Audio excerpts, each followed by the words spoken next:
Hello everyone. आज इस session में हम कुछ न्यूमेरिकल प्रॉब्लम्स डिस्कस करेंगे, लेकिन उन न्यूमेरिकल प्रॉब्लम्स को करने से पहले उनके बेसिस के बारे में एक बार डिस्कस कर लें। प्रीवियसली हमने सीखा है concept of self induction and mutual induction. इनके न्यूमेरिकल्स बहुत इंपॉर्टेंट हैं और बहुत ही ज़्यादा इजी हैं। तो इसीलिए मैं आज का जो सेशन है उसको डायरेक्टली बुक से ले रहा हूँ, क्योंकि उनमें कुछ सॉल्व करने जैसा है नहीं। मतलब आप इजीली उसको कर सकते हैं, ठीक है। लेकिन बहुत इंपॉर्टेंट टॉपिक है तो आप इसको इग्नोर नहीं कर सकते। सेल्फ इंडक्टेंस क्या होता है कि जब किसी सोलेनॉइड के अंदर या कॉइल के अंदर एक वेरिएबल करंट जाता है तो वो वेरिएबल मैग्नेटिक फील्ड पैदा करता है।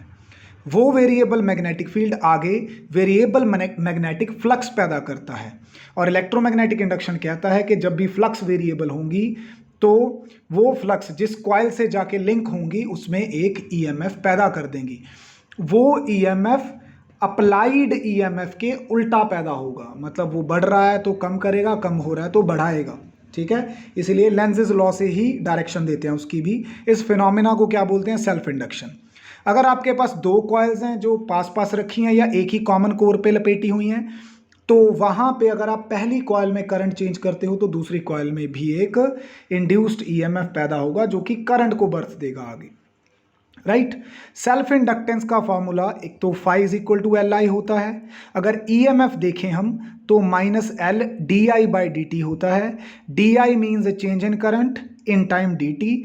तो कई बार इसको इस तरह से भी यूज करना पड़ सकता है, I two minus I one by T two minus T one, change in current, change in या टाइम इंटरवल।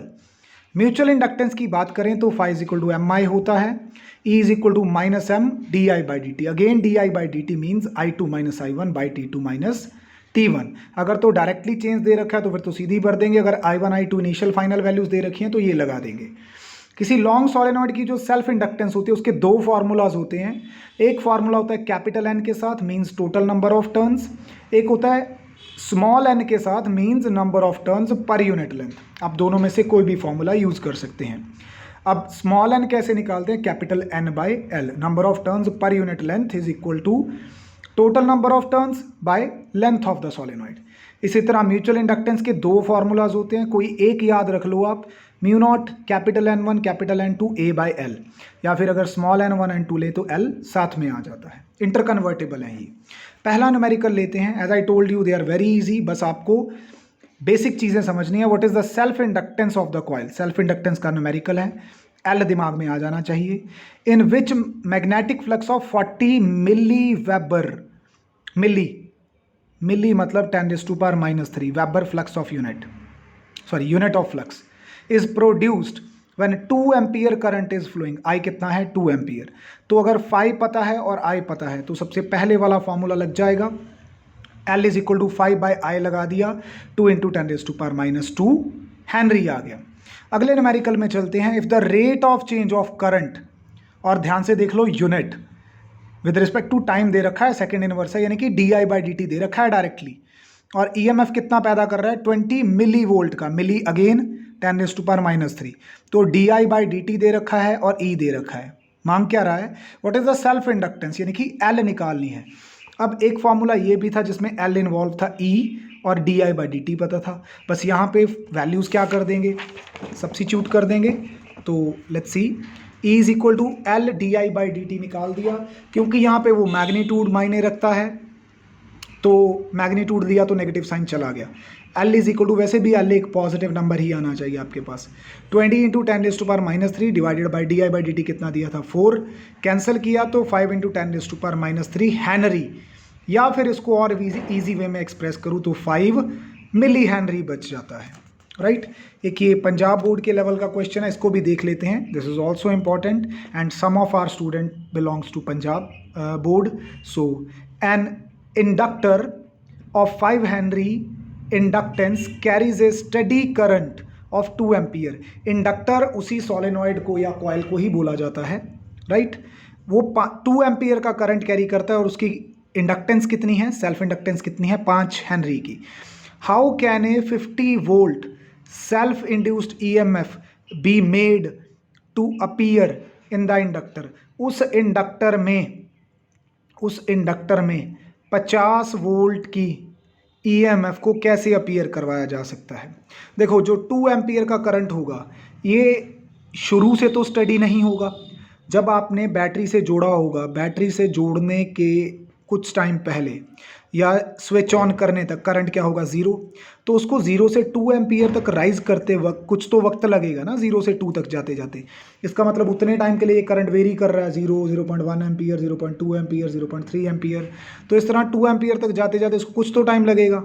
ठीक है, उतने ही टाइम में ये क्या होगा, डेवलप होगा, राइट। तो एल की वैल्यू है, करंट का चेंज कहाँ से कहाँ हो रहा है, 0 से 2 हो रहा है। तो या 2 से हम कह दें कि 0 हो रहा है, वट आप करंट का चेंज निकाल लो, -2 एम्पियर। ईएमएफ कितना डेवलप करना है, 50 वोल्ट का, राइट। तो ई का अगर हमें मैग्नीट्यूड निकालना होता फिर तो चाहे यहाँ पे डी आई पॉजिटिव ले लेते, डजेंट मेक एनी डिफरेंस। अगर यहाँ पे नेगेटिव लेना है तो यहाँ पे डी आई वो ले लो नेगेटिव, क्योंकि टाइम का आंसर निकालना which is a positive quantity. E is equal to -L di/dt। सब चीज़ें भर दी, टी कितना आ गया, 0.2 सेकेंड। इसका मतलब 50 वोल्ट का इंड्यूस्ड करंट जनरेट करने के लिए हमें 0.2 सेकेंड्स लग जाएंगे।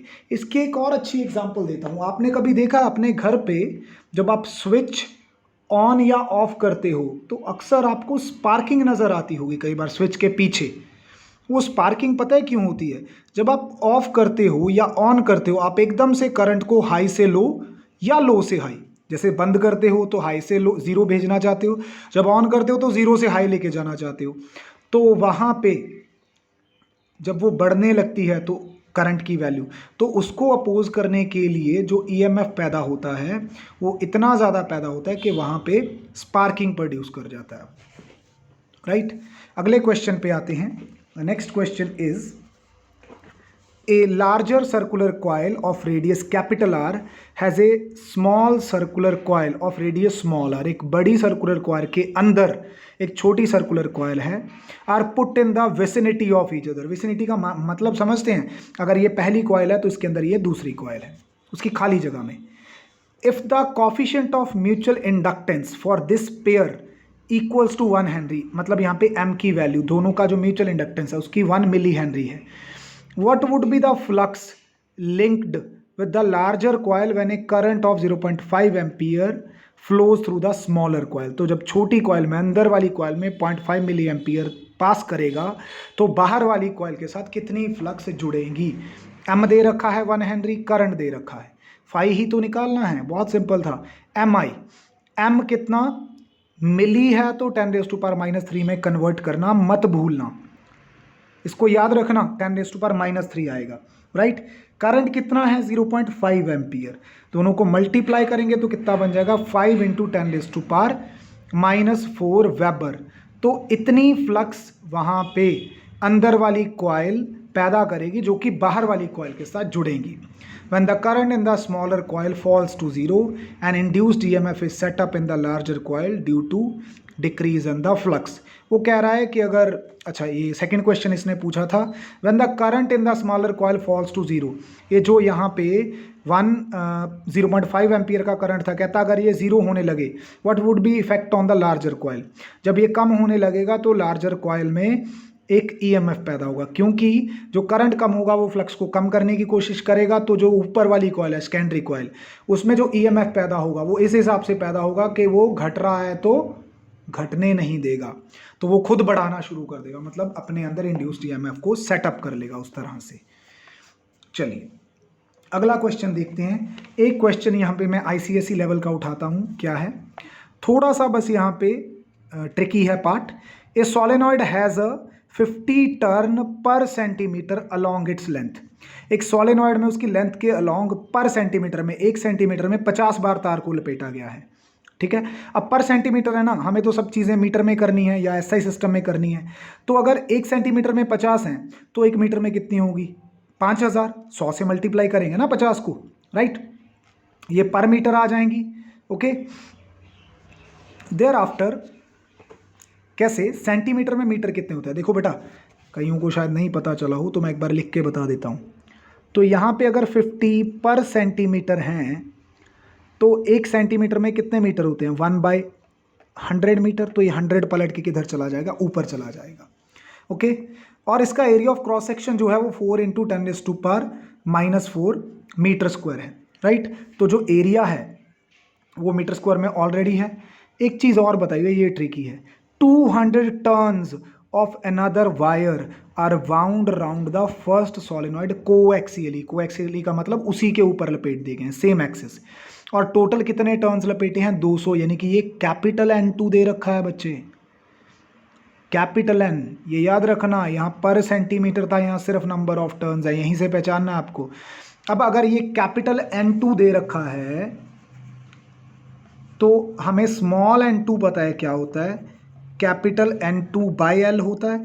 तो इसका मतलब जो आपको कैपिटल N2 दे रखा है वो दरअसल स्मॉल n2 इंटू L की प्रोडक्ट दे रखी है। तो इसलिए इसने स्मॉल n2 इंटू L को 200 के बराबर रखा, अदरवाइज ये कैपिटल N2 200 के बराबर था। A कितना है वो दे रखा है।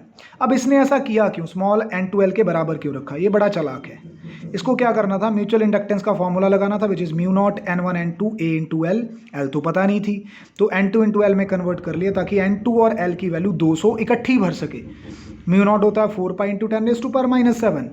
N1 हमने कन्वर्ट करके 5000 बना लिया था, N2 इंटू L की वैल्यू इकट्ठी है 200, एरिया भर दिया। इसको जब सॉल्व किया तो 5.027 इंटू 10⁻⁻⁴ हेनरी बन गया यहाँ पे, राइट। तो इस तरह के हमारे पास न्यूमेरिकल्स हैं, राइट। आई होप कि आपको ये समझ में आ रहे होंगे। कुछ एक आध न्यूमेरिकल और ले लेते हैं, जैसे कि ए सोलेनॉइड ऑफ लेंथ 50 सेंटीमीटर। ये देखो, इसको ध्यान से सुनना, सोलेनॉइड की लेंथ दे रखी है एंड 20 टर्न्स पर सेंटीमीटर। पर सेंटीमीटर में 20 टर्न है, टोटल लेंथ उसकी 50 है। तो अगर दोनों को मल्टीप्लाई कर दो तो टोटल नंबर ऑफ टर्न्स आ जाएंगे आपके पास। 50 इंटू 20 कितना बन जाएगा? ये बन जाएगा 1000। एरिया ऑफ क्रॉस सेक्शन कितना है? 40 सेंटीमीटर स्क्वायर, और वो पूरी तरह से कवर करता है एक दूसरी सोलेनॉइड को जो कि इतने ही एरिया की है, और उसका एरिया ऑफ क्रॉस सेक्शन कितना है? 25 सेंटीमीटर स्क्वायर। अंदर वाली का 40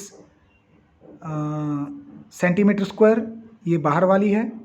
ये सराउंड करती है किसी 25 सेंटीमीटर स्क्वायर वाली को, यानी कि 25 सेंटीमीटर स्क्वायर वाली ऑफ कोर्स अंदर है, इसका थिकनेस, इसका चौड़ाई कम है, तो इसके ऊपर 40 सेंटीमीटर स्क्वायर वाली लिपटी हुई है। Calculate the mutual inductance of the system. देखो, पहली बात तो यहाँ पे सिर्फ कंप्लीटली सराउंड है तो लेंथ भी दे रखी है। अब आपके पास दो चॉइसेस हैं बेटा, या तो स्मॉल n वाला फॉर्मूला लगा लो, चाहे कैपिटल L वाला लगा लो। कैपिटल N वाला, सॉरी, L की वैल्यू 50 सेंटीमीटर है तो मीटर में कन्वर्ट करूँ 0.50। अब नंबर ऑफ टर्न्स 20 हैं पर यूनिट सेंटीमीटर में, और टोटल लेंथ है इसकी 50, तो 20 इंटू 50 करूँगा तो नंबर ऑफ टर्न्स कितनी आ जाएंगी? 1000। तो पहली कॉइल में जो कि अंदर है उसमें 1000 नंबर ऑफ टर्न्स है, और उसका एरिया कितना है? उसका एरिया है 40 सेंटीमीटर स्क्वायर, राइट। तो वो कितना बन गया? 40 इंटू 10⁻⁻⁴। इसको लिख लो, आगे जाके समझाऊंगा इसके अंदर जो चीज़ मैंने लेक्चर में बताई थी। सेकेंड कॉइल में जो अंदर वाली कॉइल है, तो बाहर वाली कॉइल थी, जो अंदर वाली कॉइल है उसके अंदर नंबर ऑफ टर्न्स कितने? इसने बताया हमें कि 25 टर्न्स पर सेंटीमीटर है उसमें, ये बता रखा है ना। जस्ट अ मोमेंट, ये नीचे वाली स्टेटमेंट है, 25 टर्न्स पर सेंटीमीटर है उसमें। अगर 1 सेंटीमीटर में 25 हैं और ये कह रहा है कि दोनों ने एक दूसरे को कंप्लीटली सराउंड किया, मतलब अंदर वाली की जितनी लेंथ है बाहर वाली की उतनी है, तो एक की दे रखी थी हमें 50, तो यहाँ पे उसी 50 का फ़ायदा उठाते हुए इसको 25 इंटू 50 किया, तो उसमें नंबर ऑफ टर्न्स कितनी है? 1250, और उसका एरिया कितना है? 25 इंटू 10⁻⁻⁴। ध्यान से देखो A1 और A2 को, एक एरिया तो जो है वो 40 इंटू 10⁻⁻⁴ है, राइट। दूसरा जो एरिया वो 25 इंटू 10⁻⁴ है। इसका मतलब ऑब्वियसली ये अंदर वाली कॉइल का एरिया है लाइक दिस, और ये 40 वाला बाहर वाली कॉइल का एरिया है। अब मुझे एक बात बताओ, मैंने म्यूचुअल इंडक्टेंस में समझाया था कौन सा एरिया लेते हैं हम? कॉमन एरिया लेते हैं। कॉमन एरिया माने अंदर वाली का, तो इसका मतलब आगे जो कैलकुलेशन करेंगे उसमें ये वाला एरिया लेंगे 25, ठीक है। इसका रीज़न लेक्चर में ही बताया था मैंने आपको। कैपिटल N वाला फॉर्मूला यूज़ किया, L नीचे होता है, सब वैल्यूज़ भर दी। याद रखना यहाँ पे L की मीटर वाली वैल्यू यूज़ होगी, और यहाँ पे जब नंबर ऑफ टर्न्स आपको पर सेंटीमीटर दे रखी हैं तो यहाँ पे तो आप सेंटीमीटर से ही मल्टीप्लाई करोगे, क्योंकि एंड पे तो कैंसिल ही हो जाएगा, चाहे आपने n1 निकाली थी पीछे, चाहे यहाँ पे n2 निकाली है, लेकिन यहाँ पे l की वैल्यू मीटर वाली पुट करोगे, right.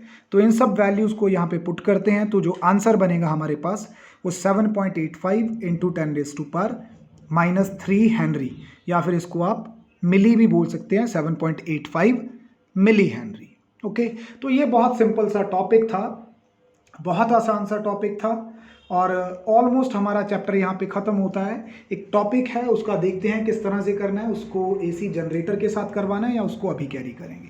So that's all for today, thank you so much.